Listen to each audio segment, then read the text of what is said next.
ગુજરાતના નાયબ મુખ્યમંત્રી હર્ષ સંઘવી અવારનવાર એવું કહે છે કે કોઈ પણ ગુનેગાર હોય એમની ચાલ તો બદલાવી જોઈએ, પણ સવાલ એ થઈ રહ્યો છે કે પોલીસની નજરમાં બધા જ ગુનેગારો એક સરખા છે, એક સાથે જ બધાની એક સરખી ટ્રીટમેન્ટ થાય છે?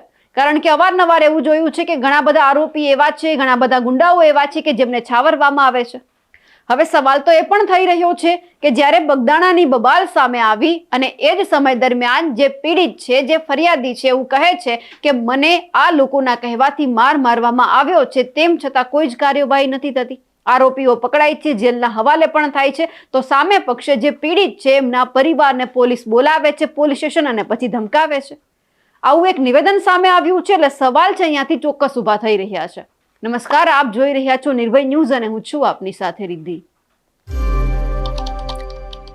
બગદાણાના સેવક અને કોળી સમાજના આગેવાન નવનીત બાલદિયા કે જેમના ઉપર હુમલો થયો, એમને એક પછી એક નેતાઓ મળવા માટે હોસ્પિટલમાં પહોંચ્યા, પણ સવાલ એ થઈ રહ્યો છે કે નવનીત બાલદિયાને જ્યારે તમામ નેતાઓ મળવા માટે પહોંચી રહ્યા છે ત્યારે તે ચોક્કસ ભાવુક થાય છે, પણ આ વખતે એક નિવેદન એમનું એ સામે આવ્યું છે, કહી રહ્યા છે કે મારા પરિવારને પોલીસ દ્વારા ધમકાવવામાં આવે છે, બોલાવવામાં આવે છે, કહે છે કે તારા પપ્પાને કહી દે કે રાજકારણ બંધ કરી દે। શું ખરેખર આ થઈ રહ્યું છે?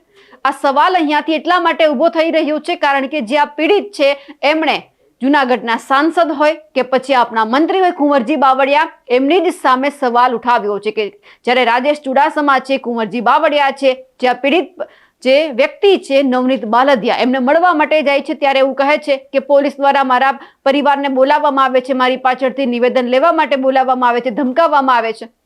તો પછી સવાલ એ થઈ રહ્યો છે કે હર્ષભાઈ આમ તો એવું કહી દે છે કે ગુનેગારોની ચાલ બદલાવી જોઈએ, ગુનેગારોનો કોઈ જ સમાજ નથી હોતો, એ સમાજના દુશ્મન હોય છે। તો પછી જો દુશ્મન હોય તો ખરેખર જે વ્યક્તિને પૂછપરછ માટે બોલાવવાના છે એમને કેમ બોલાવવામાં નથી આવતા? જો માન્યું કે આમાં કોઈ મોટા માથા છે, એમનો હાથ નથી, હોઈ પણ શકે છે। સવાલ એ પણ થઈ રહ્યો છે કે નવનીતભાઈ એવું કહે છે કે જે માયાભાઈ આહિરના દીકરા જયરાજ આહિર છે તેમનું નામ લેવામાં આવે છે, તો પછી એમને બોલાવીને પૂછપરછ કેમ નથી થતી? કેમ પોલીસ એમને એક વખત પણ એવું નથી બોલાવતા કે તમારે એક વખત નિવેદન નોંધાવવા માટે આવવું પડશે? તો સામે પક્ષે પીડિત પરિવારને કેમ બોલાવવામાં આવે છે કે જે પરિવારનો કોઈ વાંક નથી, આખી ઘટનામાં એમના પરિવારનો બીજાનો કોઈનો દોષ નથી, તો પછી કેમ બોલાવાય છે? સવાલ તો પોલીસ ઉપર પણ થઈ રહ્યા છે કે જે વ્યક્તિને પોલીસ સ્ટેશનમાં બોલાવવા જોઈએ, જેમનું નિવેદન નોંધવું જોઈએ, એમનું તો નોંધવામાં જ નથી આવતું। સામે પક્ષે બીજા લોકોને હેરાન કરવામાં આવે છે। તો પછી અમે નાયબ મુખ્યમંત્રી હર્ષ સંઘવીને પણ કહેવા માંગીએ છીએ કે જે બબાલ થઈ છે, જે માથાકૂટ થઈ છે, એમાં જો પરિવારનો કોઈ વાંક નથી તો પછી પોલીસ એમને કેમ બોલાવે છે, એમને કેમ હેરાન કરે છે? જે વ્યક્તિને બોલાવવાના છે એમને બોલાવો ને, તો કદાચ ન્યાય ઉપર વધારે ભરોસો લોકોને આવશે। આ બધાની વચ્ચે જ્યારે નવનીત બાલદિયા છે, જ્યારે એમને મળવા માટે રાજેશ ચુડાસમા છે, કુંવરજી બાવળિયા છે, ગયા હતા અને એમની સાથે જે વાતચીત થઈ છે, એ જે કહી રહ્યા છે એમનું નિવેદન સાંભળીએ।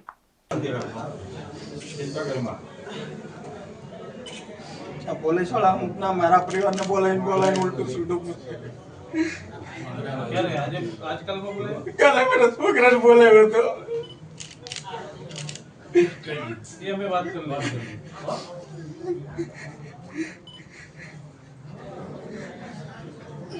મેં બધું લખાયું, બધું કીધું છે। મેં આરોપી છે એનો તો કોઈ વસ્તુ લેતા જ નથી। કેટલા પુરાવા અમે આપીએ છીએ। પછી પાછું મારા છોકરાને બોલાવ, તારા બાપાને કહેતો હતો રાજકારણ નો કે ક્યાં રાજકારણ આવે?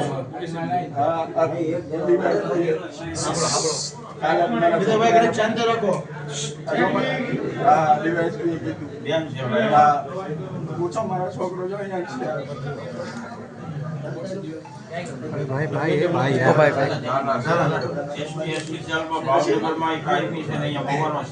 આ લોકો જ્યાં જવાય એના સીસીટીવી ચેક કરવાનો પોલીસને આપણે કહીએ તો જાય નહીં અને ત્યાં ડિલીટ થઈ જાય છે બધું। ઉનામાં જે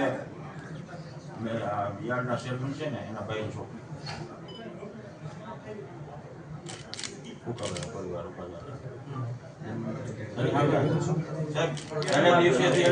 આપીને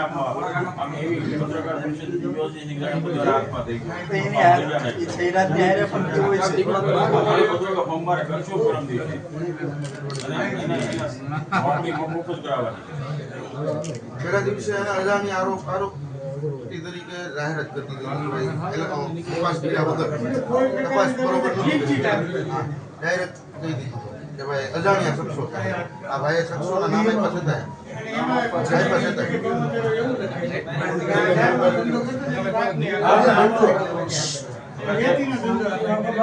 એ જે પકડાણા એ બધા 5 કિલોમીટર આઘા ગામના છે, ઓળખતો પણ નથી. અખોટીવાદીની રેકી કરી છે ને એની બાતમી આપતો. એ જિંદગીમાં કોઈની બાત અત્યારે નહીં કોકને આવે. પકડીને લાવ્યા છે એના પરિવારના મને ફોન કરે કે અમારા છોકરાને 10,000 રૂપિયા દૃષ્ટિના દેવાના ને એના માટે થઈ કે અમારા છોકરા નામના માચર કરવા લઈ આવેલા છે બીજાને અમારા છોકરાને ખબર નથી. કાલે એ લોકો આવ્યા છે. અહીંયા આવ્યા હતા તો રૂબરૂ વાત કરતા. તો છોકરા આવા તો આરોપીઓ બનાવી દીધા છે. નીમુબેનને કીધું ને. મારા છોકરાને ખબર નથી ને એટલે વાત જ કરાવ્યો. આમ તેમ તો ખોટું ઉમેદવાર આરોપી.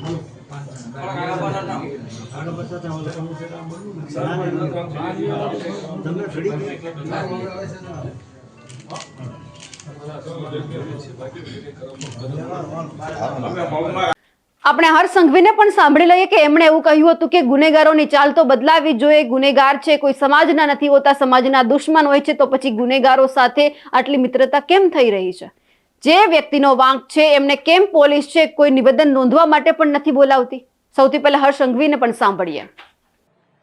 અહીંયા બેસેલાથી લઈને છેલ્લી લાઈન સુધી દરેક લાઈનમાં 1-2 માણસ જરૂરથી મળશે કે ગામમાં નાનામાં નાની તકલીફ હોય ને તો પોલીસ સ્ટેશન પછી ને હર્ષ સંઘવીને પહેલા ફોન કરે. અને આ હર્ષ સંઘવી અડધી રાત્રે ફોન ઉચકીને એ ગામની અંદર ગમે તેવો લુખ્ખો ટપોરી હોય એને સીધા પગે ચાલવા નથી લીધો ને આખા ગામે એના દ્રશ્ય જોયા હશે અને અહીં બેઠેલા સૌ લોકોએ જરૂરથી એ દ્રશ્ય જોયા હશે.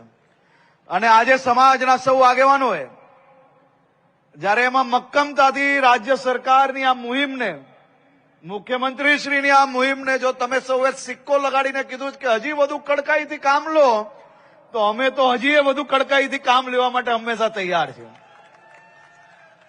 પણ હું આજે આ વચન આપું છું કે અહીં બેઠેલા ઘણા લોકોના ચહેરા હું દેખું છું, તમામ લોકોને અંદાજો છે. આ ભાવનગર, અમરેલી, બોટાદ, રાજકોટ, પોરબંદર, જામનગર, નાના નાના ગામની અંદર તમે બધા જ યાદ કરો, એ દિવાળીનો સમય હોય, તહેવાર હોય, નાની મોટી ગમે તેવી તકલીફ પડી હોય, વ્યાજના ચક્કરમાં સામાન્ય માણસને ફસાવ્યો હોય, એક એકનો હિસાબ આપણે સૌ લોકોએ મળીને સીધા કરવાનો કર્યો છે. ક્યારેય સમાજ જોઈને ગુનેગારો પર એક્શન નથી લીધા, પરંતુ ગુનેગારનો કોઈ સમાજ જ નથી હોતો. ગુનેગાર એ સમાજનો દુશ્મન હોય છે અને ગુનેગારને મજબૂતાઈથી એનો કઈ રીતે હિસાબ કરવો જોઈએ એ ભૂપેન્દ્રભાઈ પટેલની સરકાર સારી રીતે જાણે છે. આ ઘટના જ્યારે સામે આવી ત્યારે ચોક્કસ સવાલ ઉભા થયા હતા કે શું ખરેખર જયરાજ આહિરનો આમાં હાથ છે? કારણ કે ઘણા બધા વિડીયો જોયા કે જ્યાં માયાભાઈ આહિર છે તેમના ફાર્મ હાઉસની અંદર આખી બેઠક થયેલી એક વિડીયો પણ સામે આવ્યો. એમના ઉપર પણ સવાલ થયા. જે પીડિત છે કહી રહ્યો છે કે જે વ્યક્તિ મને મારવા માટે નાજુ આવ્યો હતો એમણે એવું કહ્યું કે જયરાજભાઈ મોકલ્યા છે. આ આખી વાતની અંદર જ્યારે નામ સામે આવે છે તેમ છતાં પોલીસ એક વખત પણ એવી તસદી નથી લેતી કે જયરાજ આહિરને બોલાવવામાં આવે, પૂછપરછ માટે એમને કહેવામાં આવે કે તમારે એક વખત આવવાનું છે, અને સામે પક્ષે પીડિત પરિવારને બોલાવવામાં આવે છે. આ તો ક્યાંનો ન્યાય છે? ખેર હવે જોવાનું છે કે જે રીતે અત્યારે પીડિત પરિવારને મળવા માટે પોલીસ બોલાવી રહી છે, તો સામે પક્ષે જ્યાં એક વખત જયરાજ આહિરનું નામ આવ્યું છે તો એમને ક્યારે બોલાવવામાં આવે છે? અમારા અહેવાલને લઈને આપનું શું માનવું છે કમેન્ટ કરીને ચોક્કસથી જણાવજો. સાથે જ અમારી નિર્ભય ન્યૂઝ ચેનલને લાઇક, શેર અને સબસ્ક્રાઇબ કરવાનું ભૂલશો નહીં. નમસ્કાર.